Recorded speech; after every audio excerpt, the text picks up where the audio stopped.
আসসালামু আলাইকুম ফ্রেন্ডস।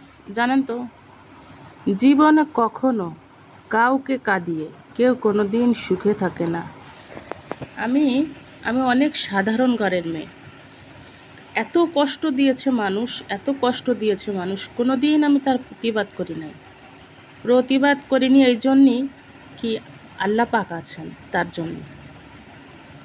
মানুষকে কখনো ভালো করতে নেই, জানেন তো, এটা আমার মনের কথা, কিন্তু আমি পারি না। আমার মনটা অনেক সরল, অনেক সোজা, সেই কাজটাই করি।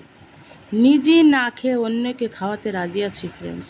এমন একটা মন, আমার মনটা ভেঙে চুড়ে তছ নছ করে দিল, কি বলবো। যাই হোক ফ্রেন্ডস, ভালো থাকবেন। আমি এখানে বানাচ্ছি কাঁচা কলার চাটনি বা চোখা বা ভর্তা, যেটাই আপনারা বলেন। এটা খেতে খুবই সুস্বাদু। আপনারা এভাবে বানিয়ে দেখবেন, যেভাবে আপনারা দেখছেন স্ক্রিনে, ঠিক এভাবেই বানিয়ে দেখবেন, খুবই টেস্ট হয়। গোশ মাছ কিছুই লাগে না এটা এভাবে বানালে। অবশ্যই আপনারা ট্রাই করবেন, আর আমার পেজটাকে অবশ্যই ফলো করে দেবেন, অ্যান্ড বেশি বেশি করে শেয়ার করবেন। আল্লাহ হাফেজ।